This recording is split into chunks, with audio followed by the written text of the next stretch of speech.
My husband wants me to quit my job to be a stay-at-home mom, and when I told him no, he called me selfish, started acting like I broke some unspoken promise, and now I don't even recognize the man I married.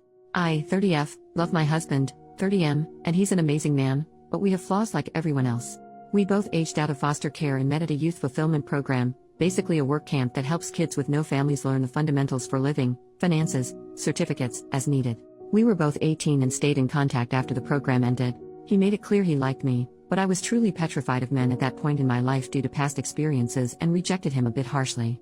I reached out to apologize and we became friends. Then a year or two later I saw he posted on Snapchat he was in my area. I asked if he would want to go on a date so I could practice being comfortable around guys and he agreed. He never made a move, never touched me, never made weird eye contact. If I said no he didn't ask a second time, not even as a suggestion. We went on these platonic dates for months with nothing happening, and one day I asked for a hug and then asked for a kiss and he asked me to be his girlfriend. We got married a year after and our 7-year anniversary is around the corner. We agreed we would not even think about having kids until we were older since both of us were the product of young parents. We've really just only focused on getting by on using as little money as possible and saving up every dime to buy a house. Thankfully, we got our house a few months ago and we were both able to quit our second jobs and for the first time only work regular 9-to-5s. Yay! I've discovered I really like gardening and baking and I love having a real home. We have been discussing adding to our family by having a baby and I feel very ready to be a mom. Scared still, yes, but ready. But my husband brought up how sad I would be if I had to quit since I've worked so hard.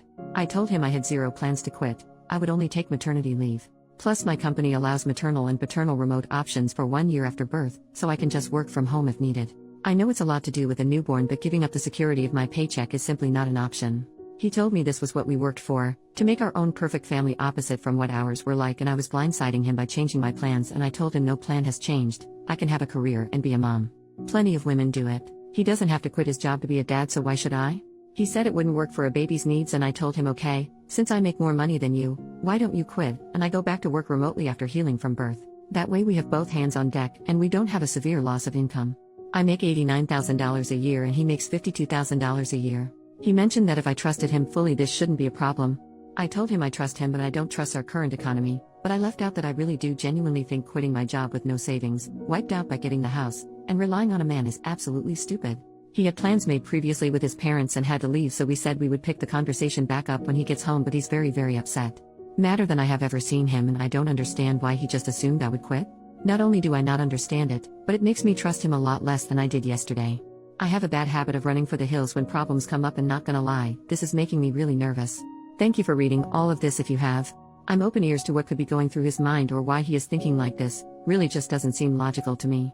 He's been watching all of these videos of stay-home wives and girlfriends and I feel like this is influencing him a lot. Relevant comment, so, this is just my opinion. I think his childhood and upbringing trauma is playing into this a lot. This doesn't sound like a situation where he wants to control you like in some posts but more like a situation where he has idealized what a perfect family might look like and so he wants to give his children that. You two need to go to couples counseling for a while. Figure it out with a therapist to help intercede and help him understand. Financial security is important. Hold off getting pregnant until you guys have been in couples therapy for 6 months or so and have begun working towards some common ground. As for him going off to meet his parents, is it possible having them back in your lives is contributing to this need for a picture-perfect family? Just curious. OP replied, thank you for this comment, I've been thinking on it for most of the day now. The parents he went to see are foster parents, but there was some legal issues going on and they had to release guardianship. He lived with them from 10 years old to 15 years old until ending up back at a group home and aging out but they always stayed in contact and he considers them as parents. But they never lost contact so I'm not sure if that would be it, but he didn't start seeing them in person again until 2 to 3 years ago. I've never thought he was controlling, but we have talked in the past about this type of thing and I have always told him I would never want to be a stay-at-home mom. Maybe, at most, until they're in elementary if he was making a lot more money but we're not at the income level or networking level where I can get away with having 5-year gaps in my employment. Neither of us has attempted therapy again, and most of our experiences were less than pleasant with child services counselors so I'll see if he's open to the idea. Update, 3.5 months later, it's been a few days since he came home and told me he met a girl at work and she's a better woman than me, and that she has a son already, and will be a stay-at-home wife or girlfriend or whatever the hell. He gets his happy ending I guess. He texted me right before I got off work and asked me to pick up food from one of our usual date night spots. I got home and noticed his car had boxes in it and a woman I didn't know. I tried opening the door but it was locked and she just looked at me. What little was left of our savings, he took. And both of our cats. I didn't see this coming at all. I haven't told any of my friends yet. His adoptive parents have been dropping me off food that I can't even force myself to eat. I haven't cried yet. I'm kind of still in shock. I wish I had a family to run to. But for now, the internet has to do. I haven't answered any of his calls or texts. He keeps trying to check in, ask if I'm okay. How the heck would I be okay? I never thought he would cheat. I asked him to promise if there was ever someone else he would just tell me as soon as he knew, but they've been together at least 6 months. So while he was calling me selfish for not wanting to put in my 2 weeks and be a stay-at-home wife, he was dating her the entire time. Planning a future with her the entire time. I feel stupid. I should have taken everyone's advice more literally. When I asked him to go to therapy, he wouldn't. His parents think he's having some type of mental break. I should have stayed afraid of him and avoided him. I should have chosen a better outcome for myself. I just feel like the same girl that no one wants to love anymore all over again. I know what he did isn't my fault. I know I could never stop him, and really, do I want a man who doesn't want me? Never. But that just doesn't stop it from hurting. New update, 10 days later. Really want to say thank you from the bottom of my heart to all of the people who reached out to me with well wishes. Especially other spouses who experienced similar. It helps so much more than you could ever know. There has been a few things that have happened, and honestly I'm exhausted in every way possible, so the input from folks has really been useful in organizing my thoughts and keeping an open mind. I couldn't help it, but for days I compared us and wondered what the heck he could have been thinking, until I realized she's a carbon copy of his biological mother, or at least the stories he heard about her since she died when he was 5. I hate that I feel bad for him still, even after what he's done, but we offered him support for his thoughts. We urged him to go to therapy. I even offered to pay for it myself, and he was too prideful. I lost both of my parents too, at an older age with even more core memories with them, so it wasn't a boat he was in alone. But he chose to act like it was and wallow in self-pity. He called me on our 7-year wedding anniversary, minutes after midnight, whispering apologies and saying he feels so guilty. I asked for what, and he just said, well, you know what we're going through. I told him, no, it's what you're doing. We are going through nothing. I was abandoned by my husband, exposed to God knows what while you were screwing her and coming back home to me. We were still being intimate like every single day, so I made sure he knew just how disgusting I thought he was. Then he got pissed and told me he only started cheating because I couldn't follow his lead. Sir, look where you led yourself. Our entire marriage I pushed him career-wise. Hell, the job he is right now I applied to on his behalf. Meanwhile I'm pretty sure he doesn't, or didn't even know what my full job title is. I pushed him to reach out to the adoptive parents when he started getting family obsessed, but neither of us were ready for a kid. He went on about how I broke my promise first when I decided I didn't want to be a real mom by not quitting. That I was turning his adoptive parents against him because they are refusing to meet his new girlfriend. He blamed me again and then had the nerve to say that this could all be put on pause if I can learn how to make decisions that benefit a family and not myself. I asked point blank if he was insinuating that we could get back together if I quit my job. He told me, yes, I will always love you, but you make things more difficult than needed. I hung up and blocked him on everything. Spent the rest of the night hugging wine in the bathtub and wondering what the hell kind of person I had been sharing my heart with. The next day he went public with their relationship, posting a photo to Instagram, and most of our mutual friends reached out, with my closest friends commenting not so kind things on the photo. As it turns out, he and his new girlfriend have been together for 7, almost 8 months. She is 20, her son is around 2. I reached out to her ex, the father of her son, who she had left to be with my ex-husband. She moved out in the middle of the day and took their kids, so he was just as blindsided, if not more, than I was. We met up and went for a walk, stopped by a bar. Literally cried, laughed, hugged each other, sang songs way too loudly and sobbed in public like a lunatic, but it helped so much. We also made sure to exchange evidence for any court battles. I'm a little iffy towards him for now, considering that they had quite the age gap. She was 17 when they met and he was 26. He said she lied about her age and they met at a college party, and then next thing he knew she was pregnant. He gave her money for an abortion, but she came back with baby clothes instead, so he tried to do the right thing and moved her in with him. Also, she's not actually allergic to cats. She just hates them. She also was very aware he was married and has been to the house multiple times. He admitted he had cheated on her before their son had been born, while she was pregnant, but that she didn't tell him she knew until after she had moved out with their son. He said he was still texting her every day, not just about their son, but also about possibly working things out. He wants her back, but she seems to be head over heels for my husband, just like I was.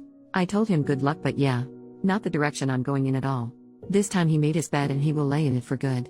Our chances of reconciliation are 0. I have never accepted someone back into my life after a betrayal, and it won't start now. At first I wanted to make sure the divorce was going to be short and as simple as possible, even if it meant giving up some things, but after that conversation, I have decided I'm fighting tooth and nail for everything I can possibly get. I live in a no-fault divorce state, but my state does have special laws for adultery, can still sue for it here, and the divorce attorney I've consulted said it looks pretty good that I won't have to pay him alimony. He also told me to look into every single banking transaction in my accounts, as he did not think they got an apartment on his income without some extra cushion, aka my money, and he was right. Last year my ex-husband told me he got really into stock trading and if he could invest some of my money as well. Guess who was never doing any stock trading, and the screenshots he showed me were all fake or pulled from somewhere else, and he had been sending that money to his girlfriend or saving it for their new place. I've been pretty enraged since finding that out. He asked his adoptive parents to ask me to allow him visitation rights to see the cats, after he had to give them back once he realized his new girlfriend is allergic to them. I relayed that he needs to first run me my money, and then take it up with the judge. I didn't think visitation was a real thing for pets, but according to my lawyer it very much is. I officially filed for divorce yesterday, and he emailed me quite the colorful email about how selfish and bitter I am for not putting my pride aside and being so fast to file for divorce, and refusing to let him stop by the house to see the cats that now he's accusing me of cheating. I read somewhere that you never really know someone until you're divorcing them, and I can truly confirm that is true. I felt like you guys deserved some sort of update considering how much support I was given. I can't share more details for now, but really thank you all again. Third update, 2 months later, I was stupid and got married at 23. We met in a foster youth program. Long story short, I didn't want to be a stay-at-home mom since I was the breadwinner. He found someone younger and dumber who would. I wish Reddit let you freaking change usernames, but here we are. I had to pick up another job to make sure I'd be able to afford the house on my own, but when my regional lead for my main job heard about it, they gave me a promotion that actually cut down my work time and gives me more money. I still kept the second job. It keeps my mind busy. Most of my work days were spent in collars and heels, but the side job is a overpriced membership only gym that I definitely can't afford without my employee discount lol. I've had a few guys approach since I filed the divorce paperwork, but I just wasn't feeling up to it. And even though I stopped wearing my ring the day he moved out, I still felt guilty. Like I was betraying him. He was the only man I've ever been with, so spending a decade learning everything about one person, and now having to switch gears is really damn hard. But, one of the guys I see often at the gym asked if I'd be his date to a seminar he's sponsoring. I said no at first, and he accepted the no very gracefully. I saw him a few days later, sparked up some conversation, and asked if maybe we could try a lunch date, just us, first. I was fully prepared for him to tell me nope, you're too late, but he instead canceled the plans he had already made. We met up a few hours later, and honestly my face hurt from laughing and smiling so much. He's a pretty charming man and has a lot of random knowledge about safari animals that gives me the same comfort that watching animal documentaries does. He asked me out for a dinner date the next day, and when he let me know he was in my neighborhood earlier that day, I asked if he wanted to stop by and grab a breakfast sandwich before I left for work. I have a 9-year-old cat who hates like 99% of people, but she loved him and even let him touch her belly. He dropped me off lunch at work and we met up for dinner, and ever since we've been texting almost nonstop. I've never felt this comfortable with someone so fast in my life. It's scary, but I've already told him that we're separated. I haven't told him the nitty-gritty details, just that it didn't work out and we outgrew each other. But the seminar was this past weekend and I went as his date. It was a great night. I tried champagne for the first time, had the best conversations with some of his associates, and did a little professional networking too. The tomboy teenage girl I used to be would never believe this lol, but more than anything I'm grateful for the support of my friends, who got me through the tough nights so I could make it to the good ones. Only up from here, I guess.